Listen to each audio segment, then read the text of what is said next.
क्या हुआ? चलो, तो अभी अगला जो हम लोग का है ना, अगला टॉपिक है ना, नेक्स्ट जो हम लोग का है थर्ड है। थर्ड जो हमारा यूज़ है, थोड़ा सा ऊपर न चल जाए। थर्ड जो यूज़ है ना डायमेंशन एनालिसिस का, वो क्या है? Deriving relation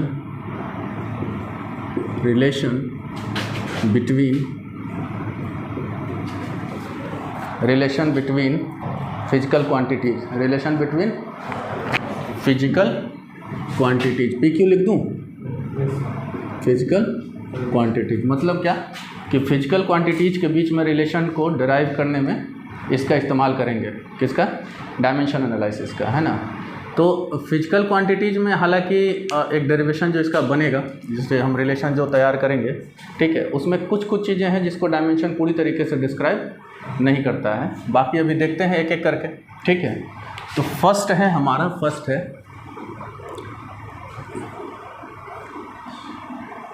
derive the formula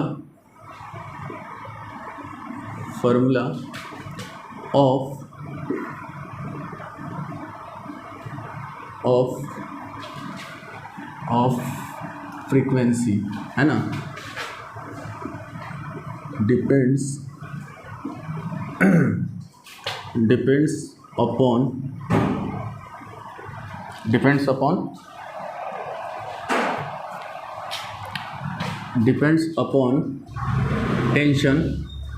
tension. अच्छा, टेंशन को यहाँ क्वेश्चन में F से लिखा गया है। एक तरह का फोर्स होता है टेंशन भी, तो क्वेश्चन में F से लिखा गया है। क्या बोला? Depends upon tension F, length L and mass per unit length. ये आपका क्वेश्चन है। इसको यहाँ पे क्वेश्चन में म्यू से दिखाया गया, ठीक है। मास पर यूनिट लेंथ असल में होता क्या है? Linear density. याद होगा जब डेंसिटी पे हम लोग बात कर रहे थे ना, जब यूनिट या उसमें यूनिट वाले में थे ना शायद, तो डेंसिटी पे बात कर रहे थे, तो मास पर यूनिट वॉल्यूम पे बात हो रही थी कि और भी डेंसिटी होता है, लीनियर डेंसिटी होता है, एरिया से रिलेटेड डेंसिटी होता है। तो यहाँ पे क्या है? मास पर यूनिट लेंथ एक तरह से ये लीनियर डेंसिटी होता है, ठीक। अब हमें इसके मतलब ये जो क्वेश्चन कह रहा है कि हमें क्या करना है? डेराइव द फार्मूला डेराइव करना है किसका? फ्रीक्वेंसी का। और फ्रीक्वेंसी डिपेंड कर रहा है टेंशन पे, जिसको हम F के फॉर्म में यहाँ लिए हैं, ठीक, लेंथ पे, है ना, और किस पे? मास पर यूनिट लेंथ पे। ध्यान दीजिएगा, मास पर यूनिट लेंथ पे। तो इसके लिए हमें करना क्या होता है? हमें जैसे कंसीडर करना होता है कि सपोज मान लेते हैं कि F जो है वो प्रोपोर्शनल है, सॉरी F कह रहे हैं, फ्रीक्वेंसी की बात कर रहे हैं ना, तो स्मॉल f है ना, प्रोपोर्शनल है कैपिटल F, जिसे हम पावर दे देते हैं, कुछ ABC दे देते हैं, हाँ, या XYZ भी दे सकते हैं, चलो ABC दे देते हैं। हमें नहीं पता कि पावर का क्या मसला है। हो सकता है ये इससे डायरेक्टली प्रोपोर्शनल हो। जब पावर 1 आएगा, ये पावर की वैल्यू अगर 1 आएगी तब ये डायरेक्टली प्रोपोर्शनल हो जाएगा। अगर -1 आ जाएगा तो इन्वर्सली प्रोपोर्शनल हो, क्योंकि ये नीचे चला जाएगा। अगर 2 आ जाएगा तो इसके स्क्वायर के प्रोपोर्शनल होगा, -2 आ जाएगा तो इसके स्क्वायर के इन्वर्सली प्रोपोर्शनल। तो हमें ये सब नहीं पता, हमने एक क्या किया? वेरिएबल पावर में ले लिया, इसका हम वैल्यू फाइंड करेंगे, ठीक है।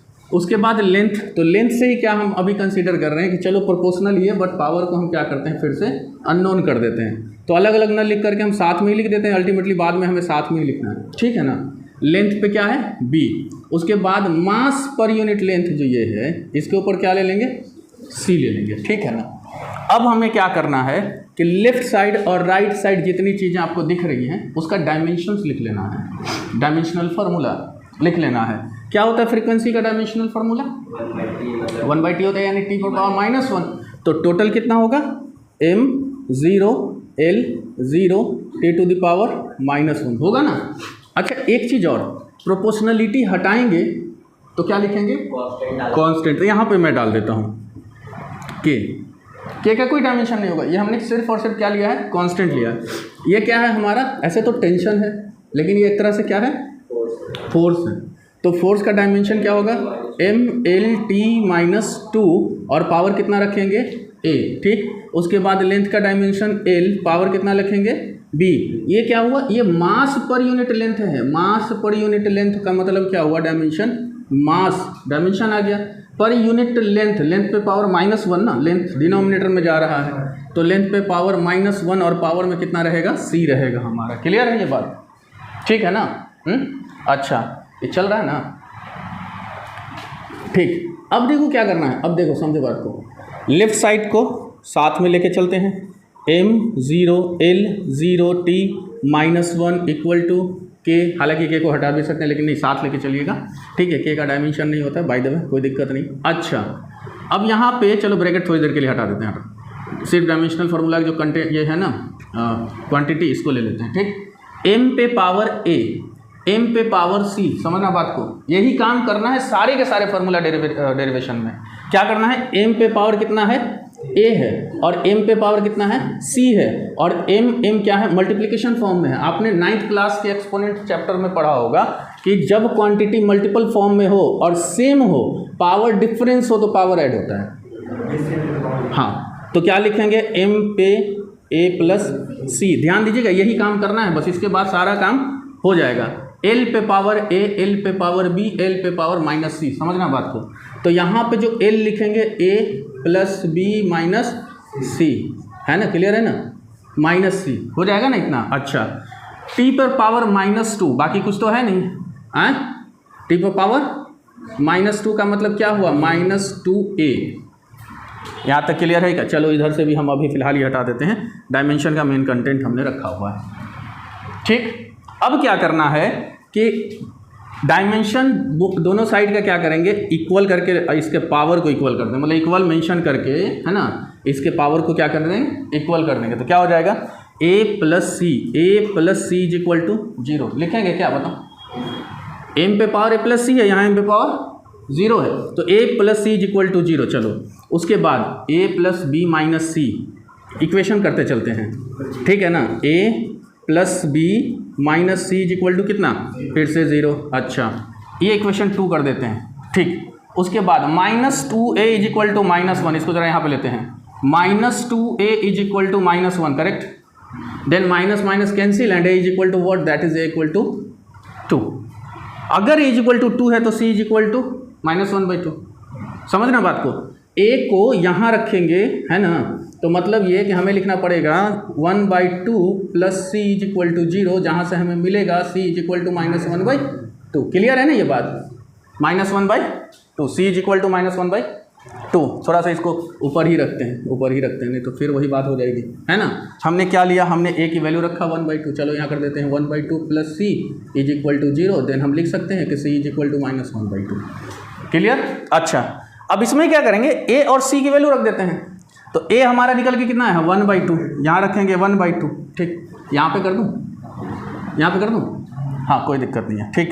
a इज इक्वल टू 1/2 हमने रखा 1/2 प्लस b हमें फाइंड करना है, माइनस c, तो माइनस और माइनस क्या, माइनस यहाँ, और ये माइनस चूंकि ये वैल्यू यहाँ आएगा तो minus minus plus, that is plus 1/2 is equal to 0।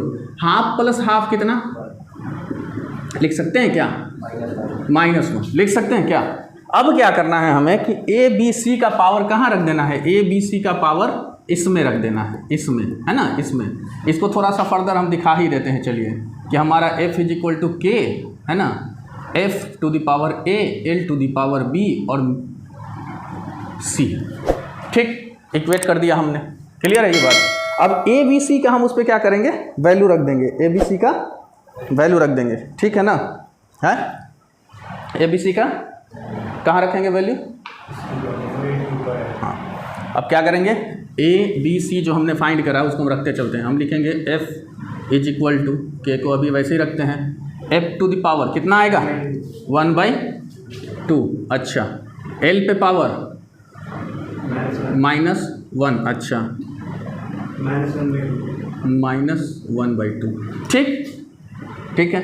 अब इससे एक चीज़ चेक करो तो कि क्या हम f इज इक्वल टू लिख सकते हैं l को 1/l, k हमारा ऊपर रहेगा, l कहाँ जा रहा है, नीचे, अरे -1 है ना पावर में, तो नीचे ले जाएंगे उसको। अच्छा f to the power 1/2 root लगेगा, -1/2 नीचे जाकर रूट लगेगा, मतलब रूट में ये ऊपर और ये क्लियर है ना ये बात। तो हम लिखेंगे रूट में f बाई, यहाँ तक क्लियर है, यहाँ तक। हाँ ये सारी चीज़ें थोड़ा सा ऊपर मिटाता हूँ है ना, थोड़ा सा मिटाता हूँ ऊपर, बात थोड़ी और करेंगे।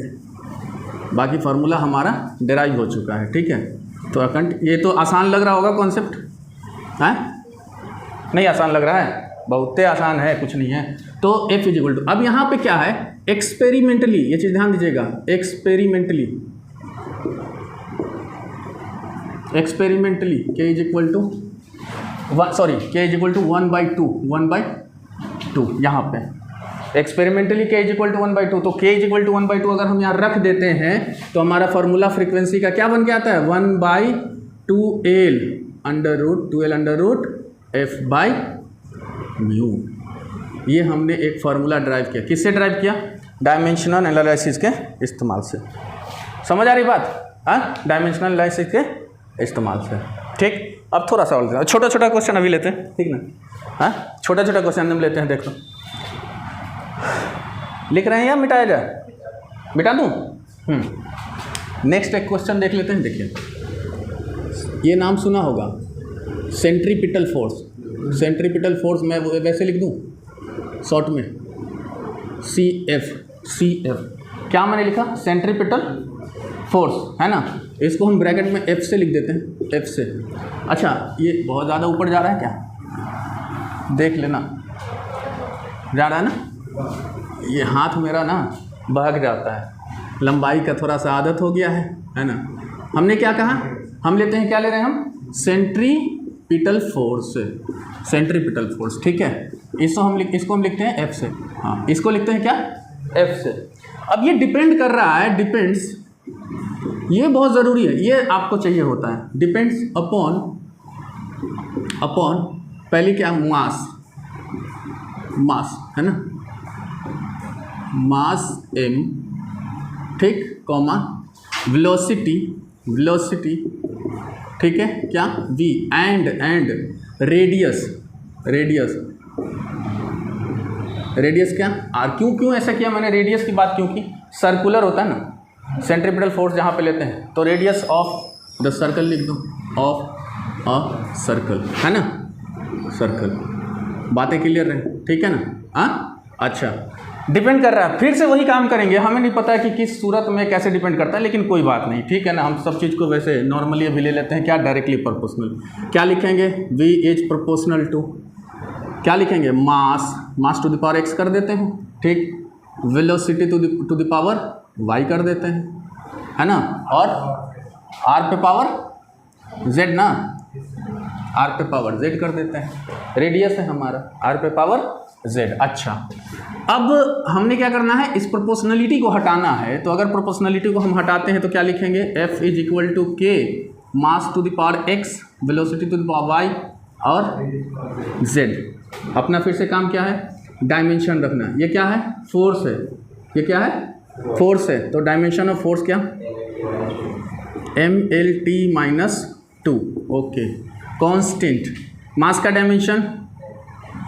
डायमेंशन हुआ हमारा m पावर x, वेलोसिटी का डायमेंशन LT-2 पावर कितना y, रेडियस का डायमेंशन बताओ, रेडियस का डायमेंशन जल्दी, LT-2, अच्छा सॉरी मैं एक्सेलरेशन का लिख दिया, सॉरी, हाँ l, वो क्या बोलते हैं, रेडियस का डायमेंशन l है ना, रेडियस का डायमेंशन l होगा, ठीक, और कितना z। अब क्या करेंगे हम, देखिए mLT-2 equal to k, m तो m है, दूसरा m यहाँ पे मिला नहीं तो हमें mx लिखना है, l और l पे y, l पे z, क्या लिखेंगे, y प्लस z ना, और t पर पावर क्या, बस इतनी सी बात, ठीक। m इज इक्वल टू ना, x इज इक्वल टू कितना 1 निकल के आ रहा है, x is equal to y plus z। अच्छा यहाँ से y निकालो, y minus y is equal to -2, then y is equal to क्या, अरे माइनस कट जाएगा ना, t का दोनों है ना, -y इज इक्वल टू -2, ठीक। z कैसे निकालेंगे, z y plus z is equal to 1, यहाँ देखिए y प्लस, मैं यहाँ लिख देता हूँ y plus z is equal to 1, y की वैल्यू तो z की वैल्यू कितनी आ रही है, 2 उधर जाएगा -1। अब हम क्या करेंगे, अब इधर वाले सेक्शन में कर लेते हैं, क्या है कि इतना ज़्यादा। हाँ, तो क्या करेंगे, f इज इक्वल टू अपना लेना है k, f is equal to लेना है k, m to the power कितना लिखेंगे, m टू द पावर 1 ना, x 1 है हमारा, तो m to the power 1, v कितना, y कितना आया है 2, y कितना आया है 2, तो y v पे पावर 2। अच्छा, z कितना है -1, z पे पावर सॉरी r पे पावर है ना, z -1 है तो r पे पावर कितना -1। बना क्या हमारा, देखो तो ऐसा कुछ k mv² by r, mv² by, यही तो होता है सेंट्रीपिटल फोर्स। अब बात k की करेंगे तो हम सीधा सीधा यहाँ लिख देंगे where k is equal to 1, देन हम देखेंगे f इज इक्वल्स टू mv² बाई r। यही तो होता है हमारा सेंट्रीपिटल फोर्स का फॉर्मूला। ठीक, कांस्टेंट के बारे में डायमेंशन कुछ बता नहीं पाता है, पता है ना आपको, कांस्टेंट के बारे में डायमेंशन कुछ नहीं बताता है। अच्छा, एक अगर सवाल आपसे किया जाए कि मान लो कोई एक डायमेंशन दिया है, चलो मान लेते हैं कि हमारे पास एक डायमेंशन है, एकदम बढ़िया सा सवाल कर रहे हैं, दिमाग में आ गया, सोचा कर डालूँ, थोड़ा सा परेशान करता हूँ, बड़ परेशान होना नहीं। ये एक डायमेंशन है, हम अब अगर आपसे ये पूछें कि किस क्वांटिटी की डायमेंशन है, तो क्या आप बता पाएंगे फिक्स एक क्वांटिटी? जल्दी, फिक्स कोई एक क्वांटिटी है जिसका ये डायमेंशन है? डायमेंशन नहीं, ये एनर्जी का भी है, वर्क डन का भी है, काइनेटिक एनर्जी का भी है। आ रही बात समझ में क्या? तो मतलब एक चीज़ समझना, मतलब डायमेंशनल फार्मूला एग्जैक्टली किसी फिजिकल क्वांटिटी को बता नहीं सकता, हर केसेस में कहीं बता देगा और कहीं नहीं। फिजिकल क्वांटिटी अगर दिया रहे तो डायमेंशन हम लिख देंगे, लेकिन डायमेंशनल फार्मूला अगर दिया रहे तो ज़रूरी नहीं कि आप एग्जैक्ट फिजिकल क्वांटिटी लिख दीजिएगा। क्लियर है ये बात? है, ये कुछ लिमिटेशन ऑफ डायमेंशन, जो डायमेंशनल एनालिसिस होता है ना, या डायमेंशन उसके रिलेटेड है, बात करेंगे आगे उससे। ठीक है, हो गया ये खत्म है ना। एक आध और क्वेश्चन ले लें, मिटाओ क्या इसको, चलो बहुत बढ़िया, बहुत छोटा सा क्वेश्चन देखो। डिराइव द फॉर्मूला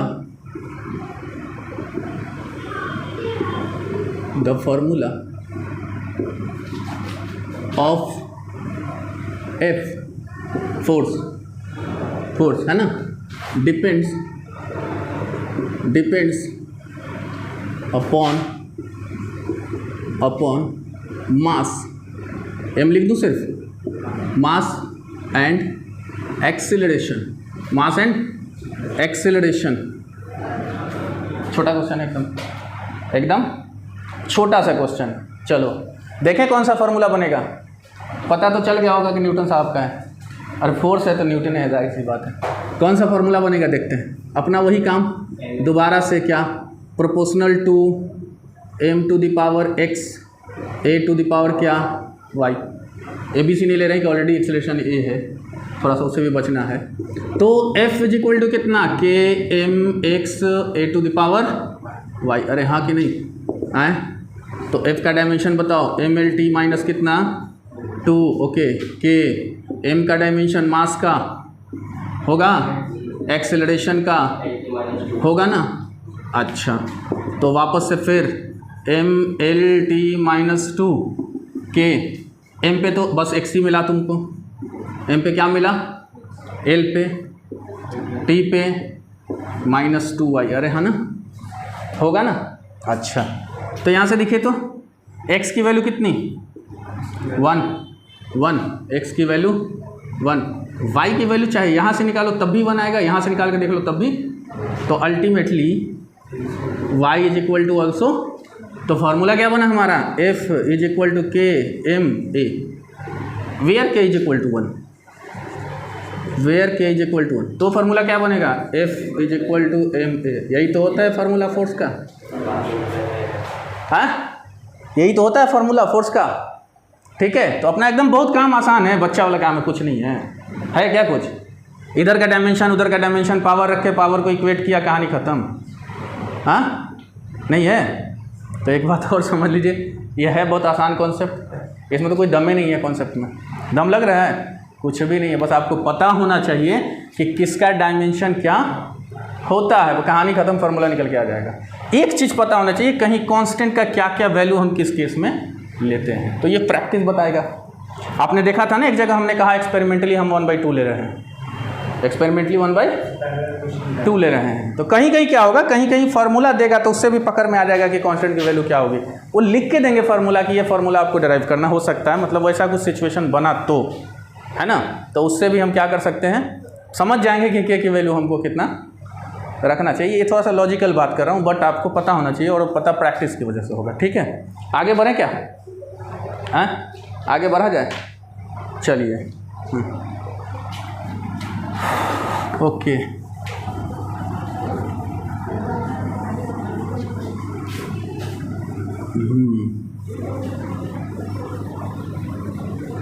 चलो अब देखो एक क्वेश्चन लेते हैं, derive the formula of kinetic energy. अभी जो बात कर रहे थे इससे पहले, derive the formula of kinetic energy depends upon किस पे डिपेंड करेगा, मास पे, मास को m लिख दूं, एंड वेलोसिटी पे। ये दो बातों पे काइनेटिक एनर्जी डिपेंड करता है कि नहीं करता है, कर रहा है। अभी क्वेश्चन भी ये कह रहा है कि डिपेंड कर रहा है किस पे, मास पे और वेलोसिटी पे। तो काइनेटिक एनर्जी को हम खाली एनर्जी लिख दें का, मतलब E लिख दें का काइनेटिक एनर्जी को, कोई दिक्कत नहीं है, तो एनर्जी ही प्रोपोर्शनल क्या, मास पे x, वेलोसिटी पे y, energy equal to k m x v y। चलो एनर्जी का डायमेंशन mL2T-2 क्या, अरे फोर्स इंटू डिस्प्लेसमेंट, तो डिस्प्लेसमेंट बढ़ गया एक, हाँ, k मास का मास ही रहेगा, है ना, मास का मास ही रहेगा, x वेलोसिटी का कितना LT-y। थोड़ा सा आगे बढ़ते हैं जल्दी से, तो ये हुआ ml, हटा इसको, mLT-2 k कितना mx ly और t-y। क्लियर है ये बात। चलिए देखिए x इज इक्वल टू कितना आया 1, अच्छा y इज इक्वल टू, दोनों जगह से आ रहा है क्या, वही चेक कर लो, दोनों जगह से वही। तो फार्मूला क्या बना, फार्मूला बना E is equal to k m⁻1 और v⁻2, है ना।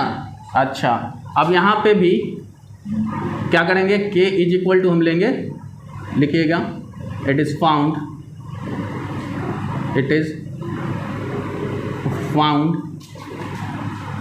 k is equal to 1/2। समझ आ रही है बात, k इज इक्वल टू 1/2, है ना। तो फार्मूला क्या बनेगा बताओ, यहाँ पे लिख देता हूँ। फार्मूला क्या बनेगा हमारा, k की वैल्यू हाफ लिखेंगे, k की वैल्यू हाफ लिखेंगे, और m 1 है तो m v²। तो एनर्जी कौन सा एनर्जी है ये, फिर से kinetic energy, half of mv², half of mv²। यहाँ तक बात क्लियर है। अच्छा थोड़ा सा एक टफ क्वेश्चन लेके आते हैं, थोड़ा सा, बहुत ज़्यादा टफ नहीं होगा, घबराने की जरूरत नहीं। मिटाऊँ क्या इसको, एक क्वेश्चन ये ले लो, डेराइव द फार्मूला, फिर से ऊपर लिख रहे हैं हम, गड़बड़ा न जाए, derive the formula of time period,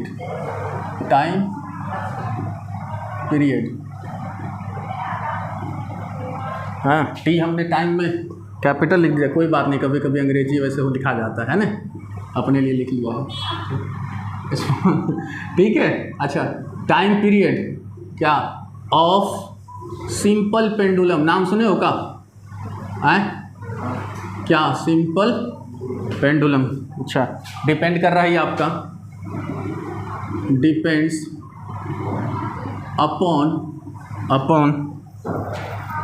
मास को m रखते हैं, कॉमा l लेंथ है, एंड जी क्या है, जी क्या है हमारा, एक्सेलरेशन ड्यू टू ग्रेविटी। चलो फटाफट करते हैं ना, फटाफट क्या हमें करना है, टाइम पीरियड का फार्मूला डेराइव करना है। तो टाइम पीरियड को हम लिख देते हैं t, और क्या होगा ये, प्रोपोर्शनल टू क्या mx एल वाई जी एक्शन है, ठीक है। टाइम पीरियड M0L0T होगा का? हाँ अच्छा, इक्वल टू वो नहीं लिया, KMX LY और G⁻Z। चलो तो क्या लिखेंगे हम लिखेंगे M का M ही होगा, X, L का क्या होगा, L होगा, Y और G का क्या होगा, LT-2 ना, एक्सेलरेशन है ये हमारा Z। तो एक स्टेप और बढ़ते हैं आगे, M0L0T equal to KMX L पे पावर Y, L पे पावर Z कितना, Y प्लस Z ना, प्लस Z T⁻²Z। समझना बात को, है ना। अच्छा, X इज इक्वल टू 0, पहली बार X 0 आया है, चलो। अच्छा, Y plus Z is equal to 0 ना, Y plus Z is equal to 0। यहाँ देखो -2Z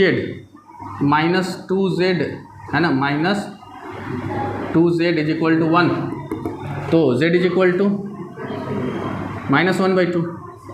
-1/2 यहाँ रखेंगे तो Y is equal to -1/2 is equal to 0, यानी Y इक्वल टू क्या आ रहा है, 1/2। आ गया। फार्मूला क्या बनेगा अपना फार्मूला बनेगा कुछ,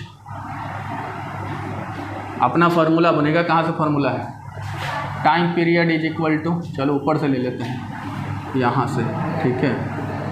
हाँ, time period is equal to K, M तो गया अपना, क्यों, X 0 है, X 0 है, M पे पावर 0 लिखेंगे ना, चलो लिख देता हूँ एक बार यहाँ। हाँ, L पे पावर Y कितना है, हाफ, L पे पावर कितना आएगा बाबू, हाफ, Z अपना -1/2, G⁻−1/2 है ना, -1/2। तो फार्मूला क्या बन रहा है, समझना बात को, √K, M तो मिला नहीं हमें, M से हम आज़ाद हो गए, L पे पावर 1/2 रूट के अंदर, ये भी रूट के अंदर, लेकिन ये डिनोमिनेटर में, क्यों, पावर में माइनस है, ख्याल रखना।